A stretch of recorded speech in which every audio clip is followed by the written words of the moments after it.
Welcome into the CHGO White Sox Podcast, coming to you live from our houses on this Friday in September before the White Sox take on the Red Sox in Boston. I'm your host, Sean Anderson, alongside me, the full CHGO White Sox crew.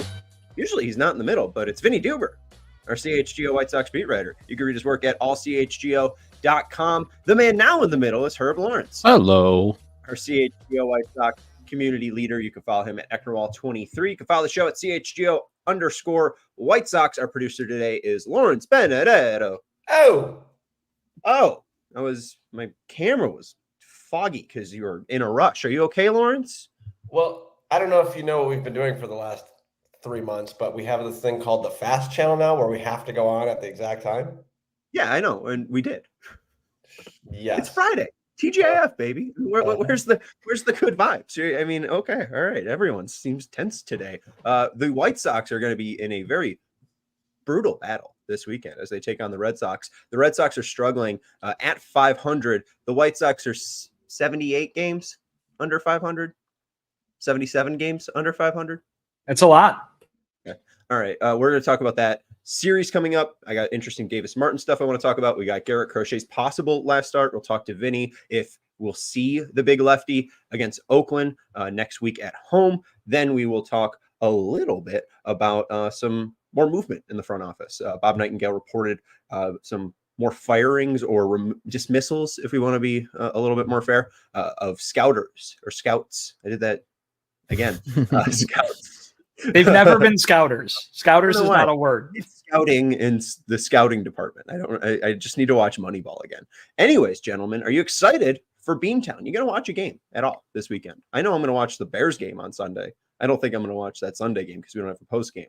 But, we're going to tune in tonight. We're going to tune in on Saturday. Anything really intriguing about this Red Sox White Sox series? I mean, if it was a usual Friday opening week of the NFL, yeah, where there's nothing going on, I would watch these White Sox Red Sox games tonight. But sorry, there's a football game on tonight, and I'm be watching that instead of the White Sox. Maybe check in, turn over every once in a while, but no. Packers and Eagles are playing tonight in Brazil, so I'll be watching that, and then tomorrow's college football, and then Sunday's Bears. So no, sorry, White Sox, you haven't earned the right for me to watch. Your 32 wins doesn't earn me a time when I'm on my break. There's actually things you can do that don't involve sitting in front of a TV too, Herb. It's supposed to be nice this weekend. You go outside, get some fresh air. I'll do that same stuff. Yes, I will do that. But also, college football and NFL are much more important than going outside. Wow, they are. I think a doctor might disagree with you, but we'll see. I mean, I'm going to go and check and later on. He's more of a bike guy. Ask him or her what their opinion is. He's busy this weekend. He's got to go get his bike fixed. His guy told us he's got a flat. He ran a flat. Mm-hmm. It's brutal news, Herb. It is brutal news, but yeah, I'm not going to be like outside is fine. I've been outside. Okay. I've lived in Chicago for most of my life. I'll see it when I see it. Dion and Dylan Raiola are way more important on Saturday to Herb Lawrence. Damn straight. I don't know. There's nothing that's really getting me that interested. Besides Davis Martin, we'll talk about some of his pitch mix stuff. I know that thrills people on a Friday. We'll also talk about Garrett Crochet starting this weekend as well. Maybe Brian Ramos. But on the hitter side, there's nothing that is getting me to tune into the White Sox. I think I'll be interested to see when the lineup officially comes out, and we'll see if Luis Robert's in there. It's interesting to see his health and if he'll play this weekend. But really, if he's in the lineup, I don't have that many questions. I'll just check the box score and see what he did. I'll go back and watch Ramos's at-bats, but there is nothing that is like pressing unless, we're pulling a Cubs and are throwing a combined no-hitter. I'll tune in for that. But there is nothing gripping about this White Sox because I think you said it with the Orioles series, Vinny. It just feels completely flat, and it takes the fun out of sports because you can kind of predict, more than 60% of the time what's going to happen with this team. Yeah, and then 2 nights after I made that big argument, they went and won and had their best looking game of the year. So shows put me in my place, right? Are you expecting that in Boston? No, I'm not expecting it, but at least they reminded everyone that it's possible with what they did on Wednesday night in Baltimore. But no, I don't think that the way they've played since the All-Star break, I don't think we're going to be seeing many winning efforts the rest of the way. The possible thing that you can watch for is this is the only time once a year they go to Boston. that ballpark unique to itself. So seeing the Green Monster and all the people there at Fenway and how the White Sox bat at that historic ballpark might be a thing that if you're a White Sox fan, you don't get every time you go out to watch a game. You get to see Fenway Park and see what the White Sox do there, including your guy Gavin Sheets, Sean. It's been around for 112 years. I've seen the Green Monster. I don't need to tune in for your guy Gavin Sheets. Are you still thinking about him? I clipped up that clip where we're talking about Gavin Sheets getting at bats. I think I would be upset to see Gavin Sheets at DH tonight. I know there is a right-hander on the bump in Nick Pivetta, but Brian Ramos, let's get him off the bench. Let's keep him fresh because we've seen what the last 62 games have been like in Charlotte since he's gone down. It wasn't the greatest start in Charlotte, but the last 30 games, he's nearly a 300 hitter. He's got a slugging percentage over 500. Hopefully, we'll be able to see Miguel Vargas and his black eye at third base or at DH. But if those two aren't in every single lineup for the rest of the year, I feel like, Grady and Chris Getz really aren't doing their jobs. Let's see the most of these 25 and under guys as you can. Maybe Lenyn Sosa just needs to shake off all the cobwebs and maybe get hit in the face by another baseball to tune into that, final major league player to graduate from quad A. I don't need to see Nicky Lopez. I love him. He hit his first homer, but that lineup should truly consist of everyone 25 and under, and then our guy Luis Robert Jr. if he's healthy. I agree too, Sean, because this doesn't matter anymore. Development is the key at Major League Baseball, but also I think these guys are trying to win games still to not be the worst team in baseball, and also because they're professionals, they're trying to win baseball games. So you'll see a lot of Nicky Lopez because he's probably one of their best players, which is sad to say, but it is what it is. Nicky Lopez will be getting a lot of tick in this last 20 plus games. Okay. A lot. I'd be upset. I don't need to see Nicky. He'd be a great guy to see smiling on the bench. You can't go to Miguel Vargas on the bench because he's very sullen, right? But you can go to Nicky. He's smiling ear to ear. Davis Martin's pitching tonight, so let's jump into some of his pitch stuff. He has been very surprising to most people this year, coming back from Tommy John, missing the entirety of 2023. So far, 32 and a third innings pitched. Lawrence, if you want to flash, I think the first graph that has like a ton of different lines going about. Thank you very much. Our pitch percentage by game for Davis Martin. You can see the introduction of that changeup on that August 4th start. But the main thing is you could see that. What color would that be? That curveball. Aqua? Blue. Yeah. Blue. Is it blue? It is a blue, but I mean, like, cyan. Can we get thank you, cyan? Lawrence. Cyan is what I was going to say. Wow, that's a good call. Yeah, I'm using a 96 box of crayons. I want to get an aquamarine. Is that too off of me? I think it's cyan. Okay, we're gonna go with cyan. Because that's then cyan. the four seamer is magenta, and the slider is yellow.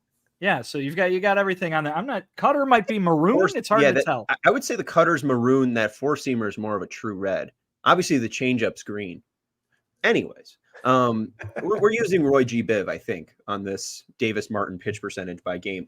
The curveball is the pitch that's used the lowest. The only time that has been surpassed is on one of those August starts where you can see the slider dip below it. But the thing about StatCast, one of those could be a slider or something that he calls a slider, and it just doesn't break the same traditional way. I mean, it's grouped. So his fifth pitch is the curveball, used likely every start, about 10%. But the great thing that we see consistently with Davis Martin, and the thing that has really made me excited about him being a starter, is all those other pitches are at 20% each and every start, and you could see them jumping each other in the leaderboard.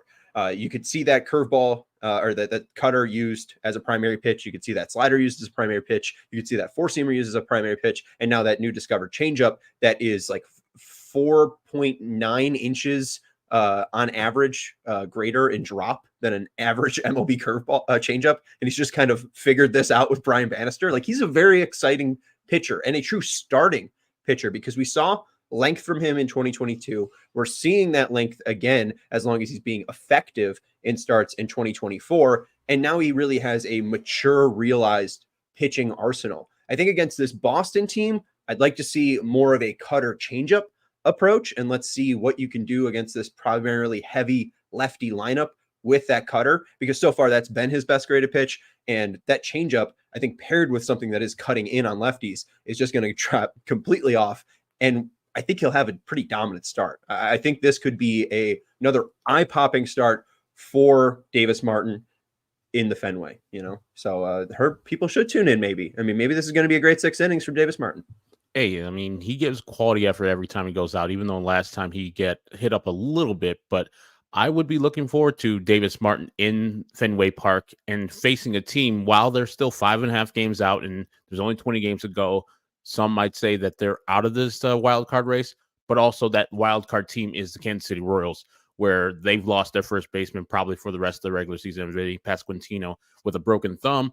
And the Boston Red Sox can see, okay, this is our chance to get 3 victories. But Davis Martin and the White Sox might have to play spoiler to this Boston Red Sox team by going out there and showing a good performance. Now, last performance, not that great, but he's building up his pitches that he's been throwing. I think he had a season-high 90 pitches this last time he did go out there. I'd like him to build on that and see if he can get into the 6th inning, which I think he's only done one time, or finished the 6th inning only one time this year in his 6 or 7 starts. So if Davis Martin can just do what he just done, and as you said, mix up his pitches like 20% each, Sandy Alcantara-esque, even though Sandy's a little better than he is, that keeps the hitters at bay. And as you said, tunneling of slider, changeup, fastball, et cetera, could keep these hitters off balance and on bay. And we'll see a good performance by Davis Martin tonight. I want to see a good performance from him, because the worst thing is when these White Sox just get housed, and then one of our people who are supposed to be on our rotation for 2025 has a little confidence like taken away, and there's 2 bad starts in a row. That would be very troubling for the White Sox, because he's probably going to be our top rotation starter next year. I mean, I think he could probably have 4 or 5 bad starts in a row, and that's not going to change his long-term outlook, or at least the outlook through the end of next season. I mean, we just saw Jonathan Cannon put together 4 pretty poor starts in a row and then come back with a really nice one the other night in Baltimore. So certainly they can bounce back, and this is baseball. No 1 or 2 games is going to make or break anybody. But I do think, Herb, that you're right in saying that Davis Martin is one of those guys to look at toward next year. I mean, listen, if you want a reason to keep watching the White Sox over the last month of the season, it's all going to be about 2025 and what could happen in 2025 and beyond, for that matter, right? Davis Martin is one of those guys that can play a role in that. And I think Jonathan Cannon's another one. There's a guy in Nick Nastrini up right now who could work his way into that conversation as well. So the starting pitching on pretty much a nightly basis is full of guys that are pretty important to the future of this team, or at least the immediate future of this team. Who knows how many will still be there by the time they're next ready to contend. But Davis Martin has shown consistency. He's shown reliability, and he's shown that he could be a guy who, while maybe not sitting at the top of the next White Sox rotation that contends for a division, certainly could be a part of it, and a reliable, dependable part of it as well, where he's going out there every night and you're expecting 6 innings and a small number of runs. So as long as he can continue to build on that and kind of stay the course, the White Sox got something in him. And again, I don't know how long we can look into the future and keep talking about Davis Martin when we're probably more focused on top of the rotation guys like Hagen Smith and Noah Schultz, and whether those guys can become the pitchers that people think they can. But you need 5. In a lot of cases, you need way more than 5 in order to get through a season in which you want to make a playoff run. And Davis Martin can certainly be one of those guys. I mean, let's just go look at 2020 and all those pitchers that were used in that final game. Garrett Crochet, Dane Dunning, Dylan Cease, and they weren't all the pitchers that they ended up being. And, the plethora led to Lance Lynn coming in. So we're hitting a break zone imminent. So I will make sure that we hit our break zone. But yeah, I'm with Vinny. I mean, I know it was a bad outing from Martin, and I'll put bad in quotations. I mean, he gave up 4 earned runs. It was a 5-3 game. It's not like, they weren't in it. He gave them a chance with 6 strikeouts against a pretty tough Mets team. And his ERA went from under 3 to 3.62. So I'm all in on Davis Martin, a guy that has been worth positive WAR on the 2024 White Sox. Beggars can't be choosers here. Let's take a break. We will tell you about our great friends over at Lyman Kugel, and we will also tell you about our great friends over at Empire today. We'll make sure to sing the jingle today because yesterday we didn't. Our friends over at Empire, you get to shop at home. With Empire today, our friends at Empire, you get shop at home convenience, the right product for your needs, quick and professional installation, and a low price guarantee. Empire Today is the best place to get new flooring. So, of course, they have copycats, but Empire cannot be beaten on their quality, service, speed. So competitors advertise low-quality products that Empire simply won't carry. Empire will not promise the lowest prices because anyone who does is putting flooring in your home that they wouldn't put in theirs. Empire's philosophy is to help you find what you need and not overwhelm you with thousands of choices and substitutes because they're the experts and you're not. Their product team has exhaustively combed through thousands of product samples each year to find the perfect styles that would look great in your home. And you can check out those styles with ease. Just snap a picture of the room that you want to change and instantly see how new floors will look in your room with their virtual floor designer. It's a great way to see how new floors will look in any space. So schedule a free in-home estimate today. All listeners can receive a $350 off discount when they use promo code CHGO. Restrictions apply. Visit our friends at empiretoday.com/CHGO for details. Are you ready? Me. 588 2 300. What is the tempo, Sean? Empire Today. I don't know, but it felt like Herb was off a little bit, so I thought we were slowing down. I wanted everyone to catch up. My bad. We need a conductor in here next time. We need someone to Lawrence, got all, the thing. got all fingers, no thumbs. All's pointing out. Come on now. It's your fault. All right, guys, it's still summer. Obviously, the sun is shining outside, and so it's still a great time to have the delicious Leinenkugel Summer Shandy, one of the finest tasting beers around, and it's perfect for all your great summertime activities, whether you are going down by the lake for a picnic, whether you're going down to the ballpark for a tailgate, whether you're sitting at home watching football. I'm sure the Leine's Summer Shandy tastes just as good no matter where you are.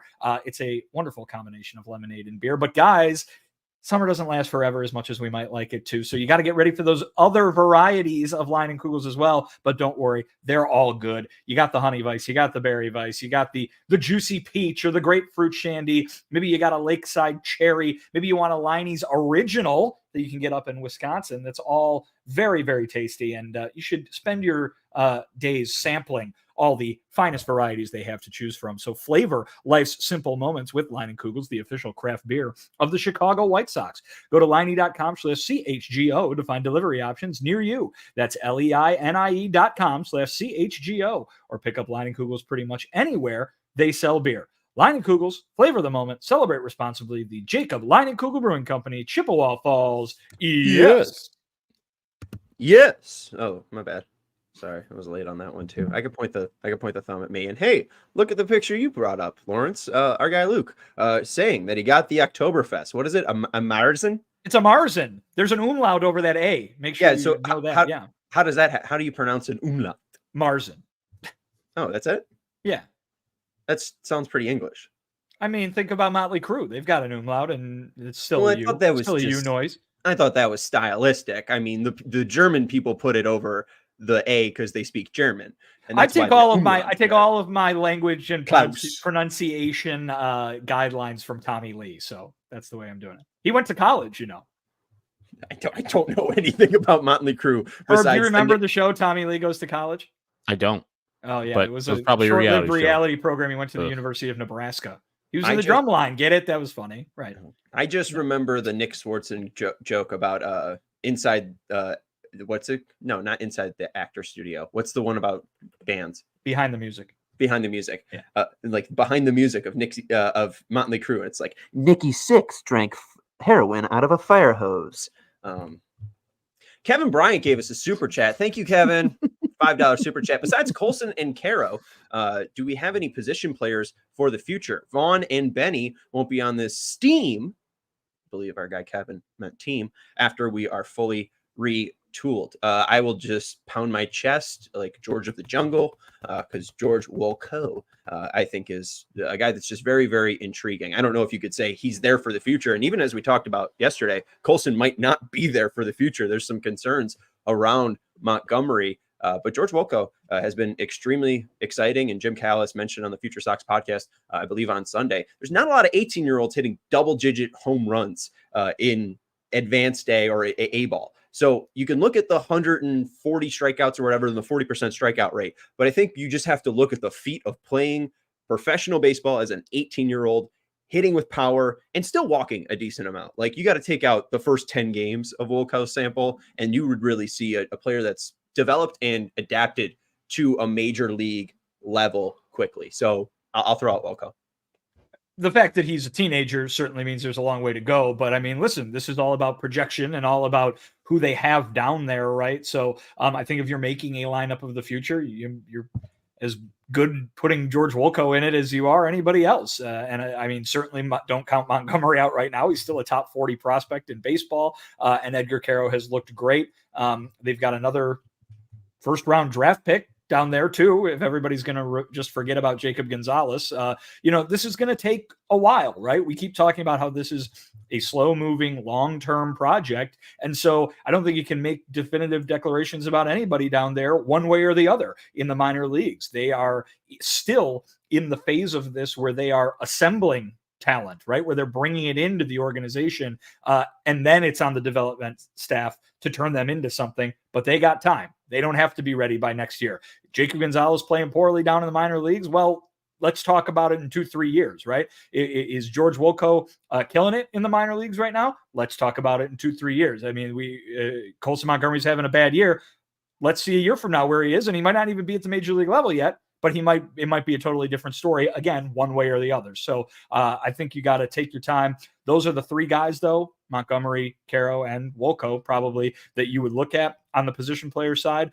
But Brian Ramos is still alive, right? Jacob Gonzalez is still a guy down there. It's just where these guys are going to end up. So, yeah, you could probably make a lineup of the future. It might not be terribly exciting at the moment, and it might not be anywhere close to what actually ends up being true. But you can look up and down the minor leagues and see guys who might be something one day. Hey, what do the White Sox need on their team offensively the most? Guys who get on base. Enrico Nishida gets on base. He has gone 3 levels this year. He's only 23 years old, guys. He's not ancient. He's young enough. Yeah, he doesn't have like great power, but he walks a ton, much more than he strikes out, and he gets on base. And he's, only played 3 games in Birmingham so far. So, give that a grain of salt of judgment there. But through his low A and high A, there was no problems for him. And 3 games in, Birmingham's been not a challenge for him. So I'm looking forward to players like that. Maybe not specifically him, even though he's doing well, but players who get on base via the walk, and they can get on base and then do some extra damage, because the White Sox have none of that. Do you know who the White Sox on base percentage leader is this year that's still on the team? Ooh, that's a good question. I'm going to say it's Andrew Vaughn. Andrew Vaughn's 3rd. Okay. With a 292 on base. Jesus, that's 3rd? 3rd. I don't You're think thinking way too much, Sean. We talked about him all the time yesterday. Gavin Sheets. 314. Who's second? Nicky Lopez, 313. What? Yeah. They're paying him $75 million, and he can't even be 4th on this horrible team with a on-base percentage of 290? He's got 280 this year. Yeah. He was first last year, Sean. Remember that last year when he was first? Yeah. Tommy Pham officially was the most, but he's not on the team. He's at 330 for when he was playing with the White Sox. First on still bad. 100-loss team. Yeah. No, this is a stat I haven't shared. I tweeted it out when we were about to go live. But let me find it. It's from Foolish Baseball about how bad the White Sox position players have been. So, Kevin, thank you again for the super chat. And it is perfect with this stat. White Sox position players have combined for negative 6.2 F4 in 2024. The next worst is the Rockies with plus 3.6. So sit with that. There's an entire 9-point gap between the White Sox at 30th and the Rockies at 29th. So, Andrew Benintendi, yuck. And this entire team, yuck. I don't need to see Gavin Sheets on this team next year. We're forced to see Andrew Benintendi. We're good on Gavin Sheets. Gavin can go down to Charlotte. Let's talk about Garrett Crochet.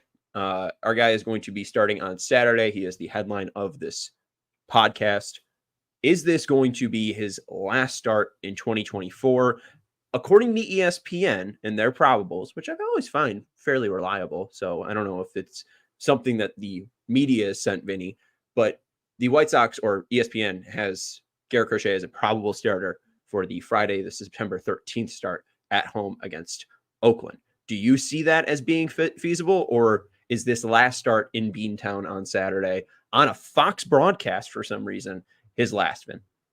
I don't think it'll be his last, and I think we've kind of come around on this. I understand that Grady Sizemore, early on in his managerial tenure, said, or he said, oh, maybe we're getting to the point where we would consider shutting him down, kind of thing. He said fairly shortly thereafter that was him speculating, and maybe gives you a peek inside how involved he is with the high level decisions of this organization rather than just the day-to-day managerial stuff. But I think Garrett Crochet is going to finish the season. I think it's important for him, and I think it's important for the White Sox, considering what his future might be, to have him finish the season. I think that it's something he desperately wants to do. It's something that he physically can do, right? We have seen no negative effects physically of anything from him this year.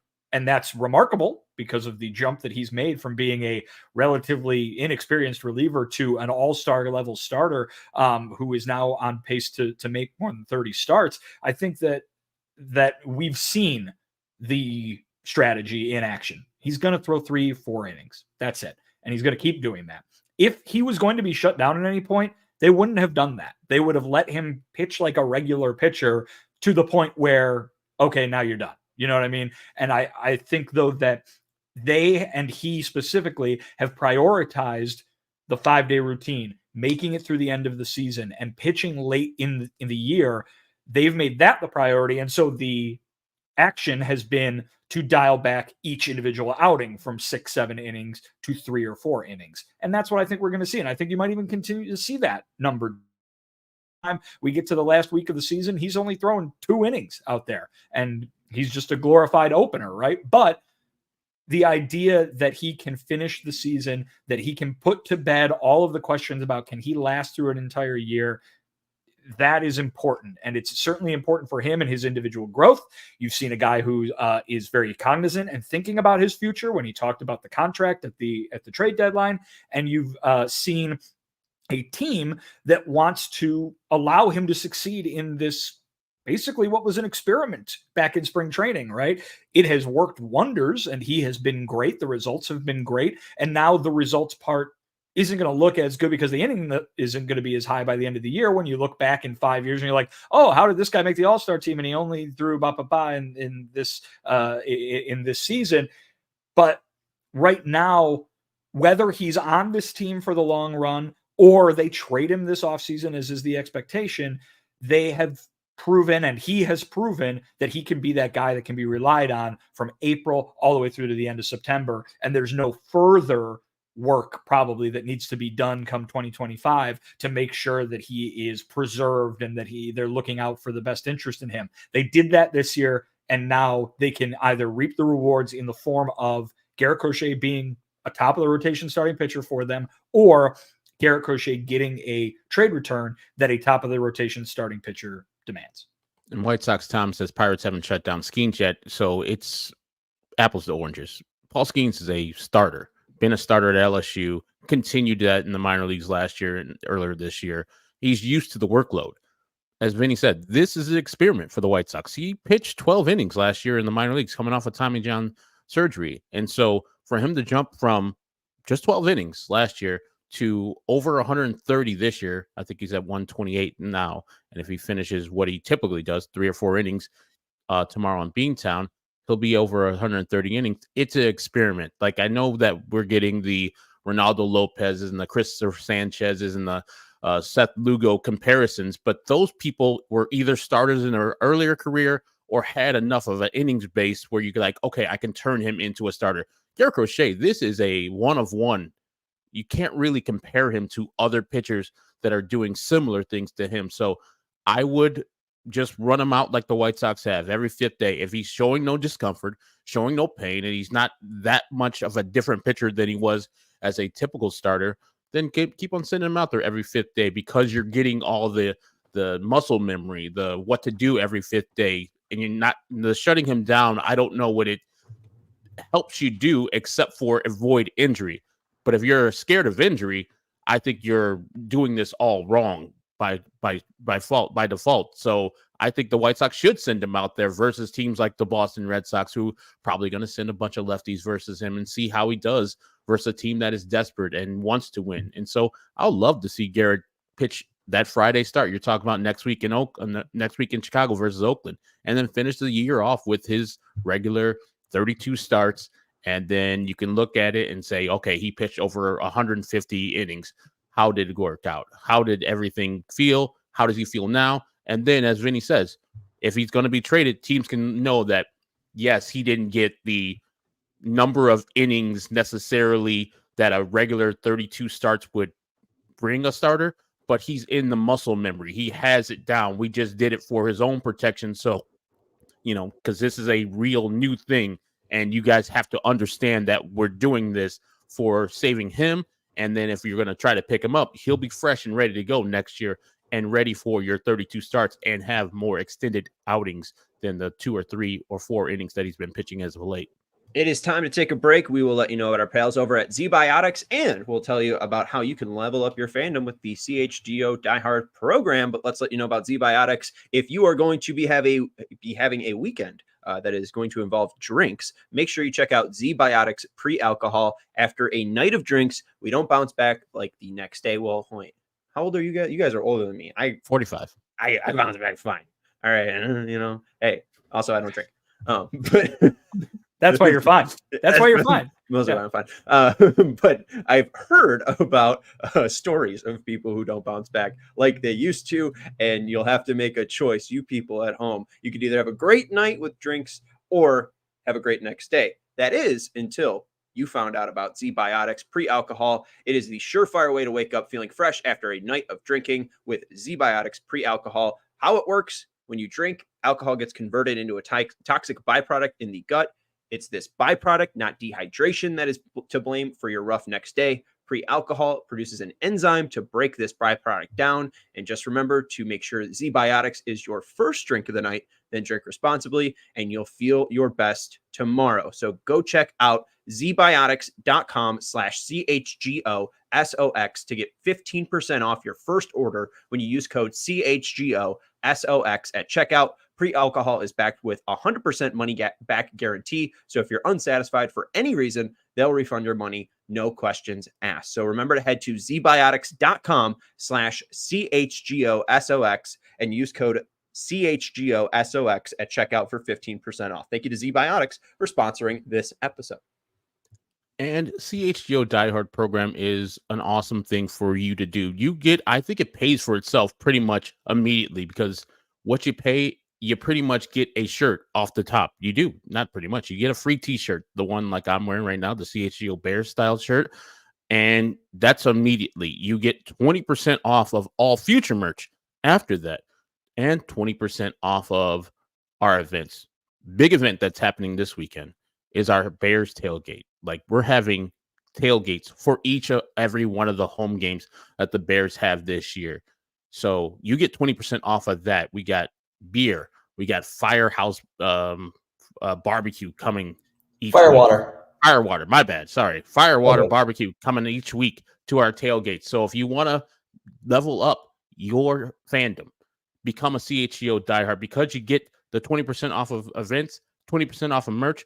You get access to our CHGO lounge in our Discord. You can talk to folks like Alejandro's in the house right now. He's watching right now. Melissa Sage, Bolenbach, all these people. We just don't talk about the White Sox, Bears, Bulls, Hawks, Cubs. We talk about different things like our pets, food, all those good things. And we keep it cordial in our Discord. So it's a nice social media where a lot of the social media right now has gone really toxic. So we like to have you as a diehard right now. We got dope merch for each and all of our teams right now. If you become a diehard, you get that free t-shirt when you become a member. And also, like I said, members only access to our Discord we call the CHGO Lounge. So go to allchgo.com /join-diehard to join in today. So I know this might sound surprising, but you just mentioned 150 innings for Garrett Crochet. Can you guess how many pitchers since 2021 have thrown 150 innings in a single season? There have been guys that have done it multiple times, like Chris Bassett has done it 4 times in a season. Cease has done it 4 times in a season. But how many singular players? I would say probably like 20. Okay, well, maybe, okay, this was a bad question then. It was 127. I know it's a bad question with that type of answer. So I don't know. Like, we're trying to get him to 150 innings because, like, that's a normal starter's workload at least, right? Like, you'd love a guy that can pitch 200 innings. That was kind of our pitch to major league teams with Cease, was that this is a guy that not only can give you 32 starts, but he'll give you 6 innings. And when he's effective, hey, maybe he'll throw a no-hitter and give you 9 innings. But he can get up to 200 innings or 175 innings plus. And it's mainly just dependent on if he's walking 4 guys or 5 guys in a singular game. But if Crochet got to 150 innings pitched, that would be a revelation for the Chicago White Sox. Here's a stat that might blow your mind. Who has pitched more in a single season in their career? So who has the highest innings pitched total in their career?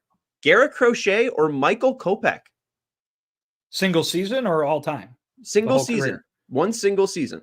One single major league season. I will take the context clue and say Crochet. 2023, Michael Kopech threw 129 and a third innings. Garrett Crochet is at 132 innings. That is a win for the Chicago White Sox. You have found a pitcher that can go out and eat innings. And the only reason why you're shutting him down is not because he's not effective anymore. He's throwing 100 still. It's because he's never done this before. It's uncharted territory. But the fact that he's still being able to be this effective in September, the sad truth about it all is that they're going to trade him. Please, if there's anyone listening above, please somehow make it that the White Sox extend Garrett Crochet, because you know what's exciting about Noah Schultz and Hagen Smith is if you could pair that with Garrett Crochet and have 3 just hell-bringing lefties. It makes me sad that that's not the truth, but this is, I mean, you could give them a whole entire win, I think, just based on Garrett Crochet's season alone. I mean, make them 33 and 109. Give them, 162 games played, but, just give them the extra win, because that Garrett Crochet thing is truly a revelation. You could have asked us in spring training, will Garrett Crochet throw 130 innings? And I think I would have had a Corey Lee reaction to his 5 hits in 2023. I think that this is such a phenomenal season so far for Crochet. If they end up not liking something from this start on Saturday and shut him down, I'd understand it. It'd leave a sour taste in my mouth that he's getting traded, not that he's getting shut down. Because even in this type of season, if there's any concern about him, there's no reason to play. So shut him down. He's already hit a great workload. I think people are going to be over the moon this offseason trying to trade for him, because he just looks so sturdy. I don't know if you've seen more maybe of an intimidating presence in the locker room, Vinny. Has there been a taller, bigger guy than Garrett Crochet? Very few that I can remember for sure. But I mean, listen, credit the player.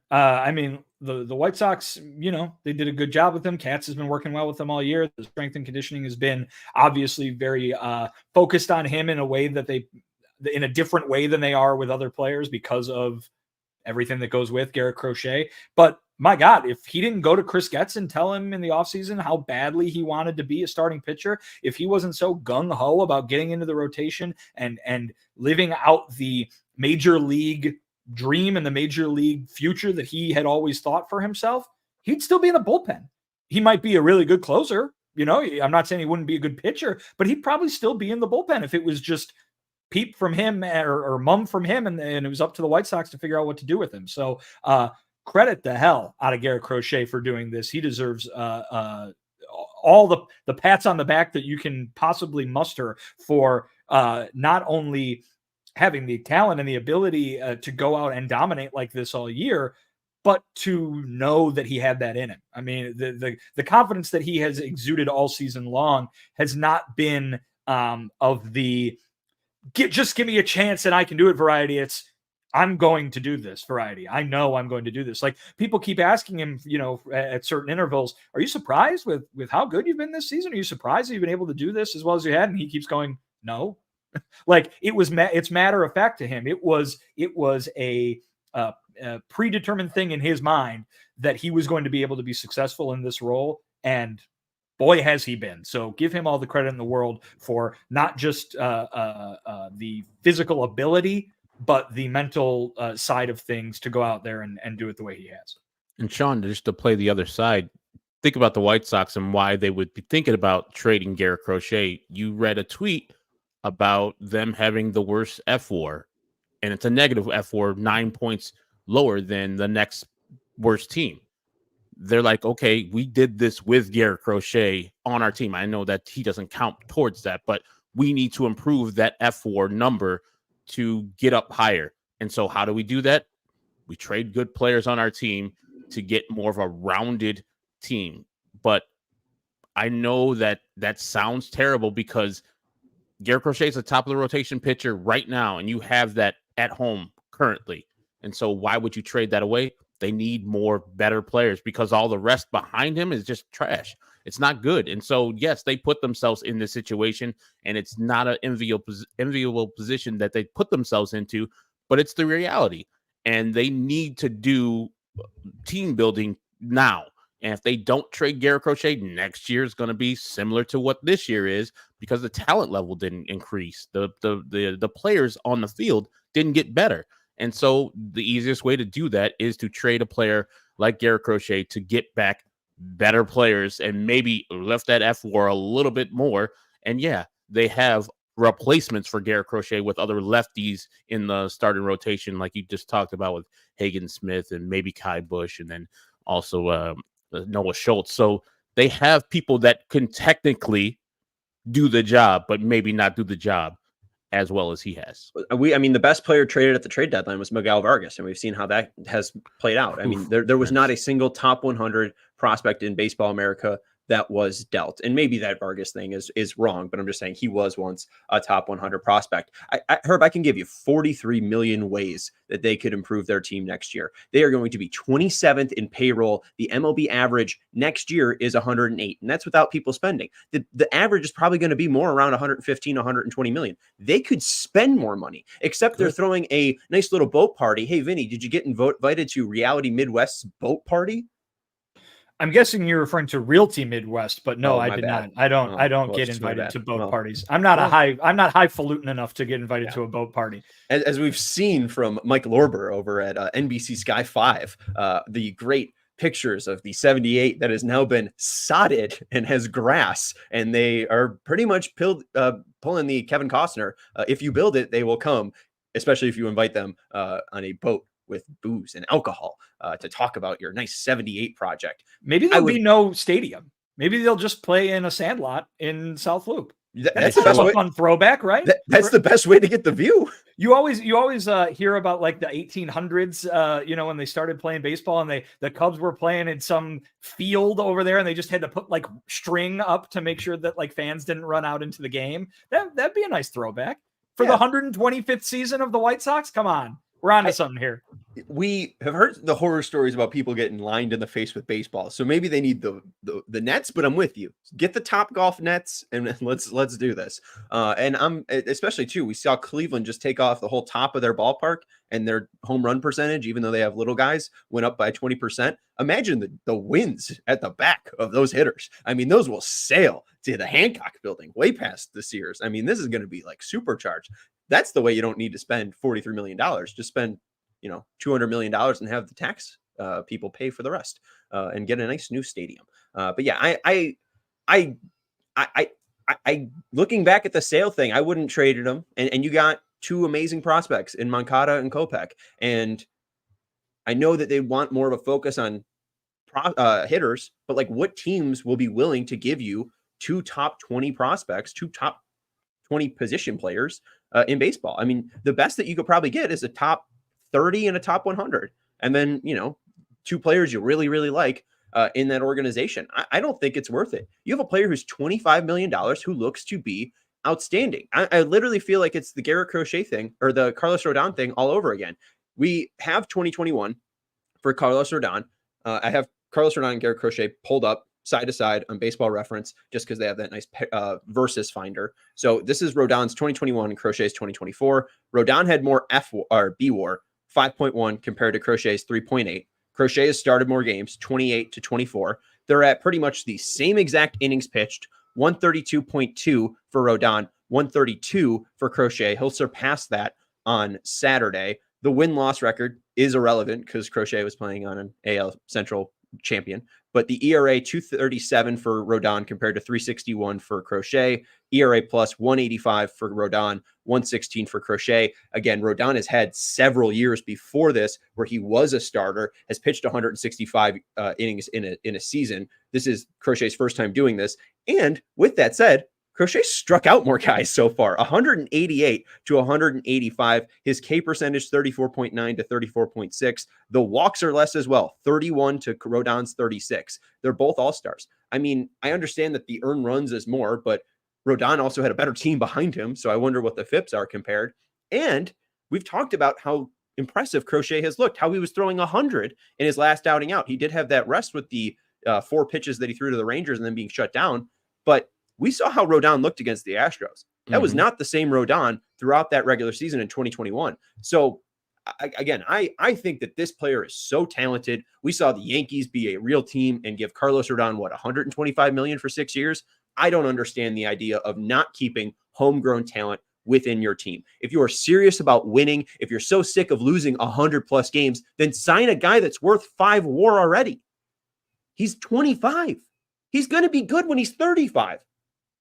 Well, that's the biggest pro in that argument that you're talking about, Sean, is like he can be a part of the next contending team, even if it doesn't come around until 2027. He can be a part of that. You could sign him now to be a part of that, and so I think that makes plenty of sense. Obviously, it's not my money. I think that the argument against what you're talking about would be, why would you spend that money in 25 and 26 if you don't think it's going to get you anything? And I guess you would say back, well, it's going to get you the fact that you'd still have him after that. So that obviously makes sense. And again, I would tend to agree with you. But I think that you would probably get the idea of why spend that kind of money ahead of a season or two or more in which this team isn't expected to contend for even a division title. It's kind of a self-fulfilling prophecy, Sean. Jerry Reinsdorf, you were just talking about the 78. He's been told, like, I can't spend money because no one's coming to the ballpark, but I'm not going to put a good product on the field, so you're not going to come to the game. So it's like cyclical. He knows that, me paying money to Crochet doesn't really make me money, which it would eventually, because him being a good pitcher would bring butts to the seats and people would want to go and see a Garrett Crochet start in that stadium, no matter what stadium that is in. But you think about Jerry Reinsdorf and his thoughts. He's already told you that they can't win in that ballpark that they're currently in, which is garbage. They've won in that ballpark. There's nothing wrong with that ballpark at guaranteed rate. And he wants people to pay for both coming to see a terrible team and people to see their future home. And that's why he's doing that, that Midwest Realty thing. It's like, oh yeah, see this stuff, guys? You guys could have all this if you just help us pay for this stuff, instead of pitching in himself and saying, you know what, let's just do this myself with my own dollars or a couple of my dollars, instead of having the fans subsidize my new stadium. And Garrett Crochet would be the perfect person to say, hey, it's been a tough year, but you did something unique. You did something that you advocated for yourself, and we're going to reward you with a long-term contract. But we already know Jerry's not feeling that way about pitchers. What's the longest one he's done? 4 years for John Danks? And that was years ago. Years. Yeah, I know. I mean, you're just, I thank you for reminding me that Jerry Reinsdorf exists. I mean, I'm just saying how, if you don't want to lose 100 plus games, and 2023 was the worst, baseball year of your life, how you change it is not by using BS to get your pocket lined. You don't need a new stadium. That's obviously clear. And I don't care that he says that you can't win at that stadium. It's obviously BS, because he said back in 1986 that he was going to move the team to Florida. Also BS. So I don't know. I obviously that's a load of crap. And he's telling Roger Bossard to go water the sod over at the 78. They have different things on their agenda. They have different reasonings to produce a stadium. And it's mainly just to, make their business plan more attractive to a future buyer. Yay. I would like to see a better baseball team, and everyone in Chicago would. And you're right that you wouldn't have to spend any money, maybe just the $200 million to extend him. and you don't have to go through this whole charade. You don't even have to throw a party on September 16th and invite all the Chicago writers, except for Vinny, to be there. I'm just joking around. All right. I haven't been invited, so you're right. I know. It's sad. You're a hardworking gentleman. All right, let's go to Bob Nightingale's news. It's unfortunate news, but also it's unfortunate news because people lost their job. I think at the end of the day, most people in Chicago and fans of the White Sox are fine that this front office is getting cleaned out. Bob tweeted yesterday, the Chicago White Sox let go of revered veteran pro scouter Billy Shearer Wednesday, along with veteran pro scouts Joe Sears and Bruce Benedict and Daraka Shahid. Shahid officially left during the season. I believe he also followed up about Marco Patti, who was in charge of their international operations. So with 5 scouts let go on Wednesday, which include Daraka Shahid, he was with the White Sox the entire season and in the organization for 21 years. So cleaning out of the front office by Chris Getz. What do we make of the totality of those moves, including Patti, who we talked about on Tuesday? Yeah, the same thing I said the other day, but here's change. I mean, you, the White Sox fan, wanted change. This is an attempt at it. Again, I don't think anybody can promise that it's going to produce different results, but it's a step being taken, or multiple steps being taken, to try to do things differently. And I think that that's really, really what fans wanted the most when the change was made last summer, when Rick and Kenny lost their jobs last summer. I think the biggest thing that White Sox fans wanted was get something different. And I think that in Chris Getz, they saw, whether it was the case or not, they saw a complete opposite of doing that. And I think Chris Getz, with the moves that he's made over the course of the last year plus now, has tried to show you that he has an intention to do things differently. Again, I don't know if it's going to be successful or not, or how long it would take for it to be successful, but you wanted different. Here's different. You got people who have been here for decades, plural, just like Rick and Kenny were, being shown the door in favor of something new. And we don't know what that new is going to be, but it is going to be new. And so here you go. Here you're getting some of that different, some of that change you wanted. Whether it is going to end up being enough, we'll find out. But it is at least an action in that direction, multiple actions in that direction. All-time franchise bad season has to have all-time changes. So these 5 guys who left as scouts, this is what's going to happen. Chris Getz is not leaving. The manager's already gone.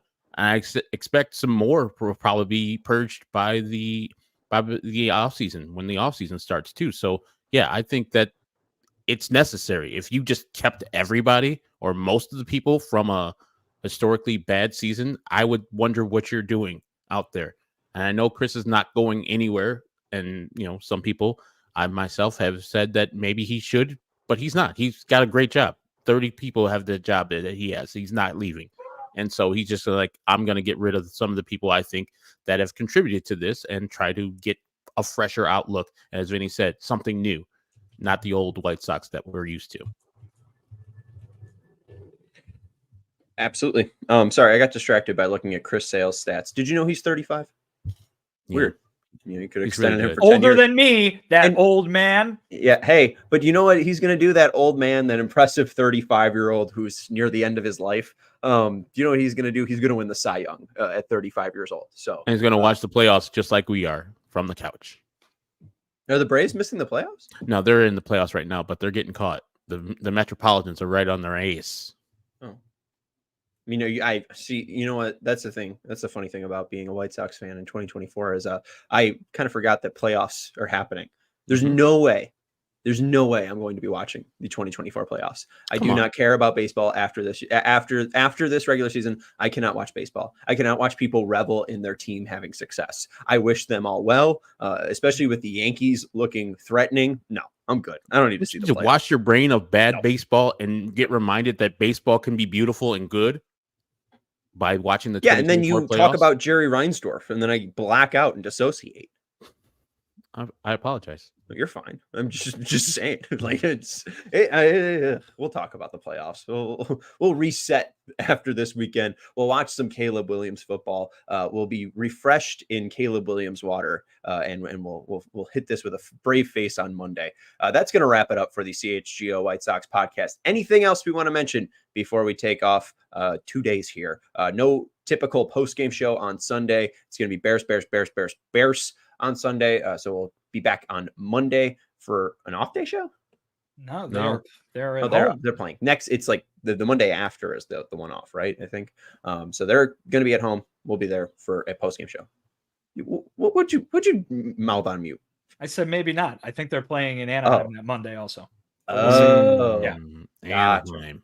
Anaheim. Anaheim. All right. Yeah. The Tuesday the 23rd. That's what I'm thinking of. That's going to be an off day show. So mark your calendars. But this Monday, we're going to have a post game show. For Vinnie Duber, our CHGO White Sox beat writer, you can read his work at allchgo.com. For Herb Lawrence, our CHGO White Sox community leader, I'm Sean Anderson. Thank you to Lawrence Benedetto for producing the show. Hit that thumbs up button. Make sure you're subscribing to the CHGO Sports YouTube channel. We'll talk to you on Monday. Goodbye. We all silly like the mayor.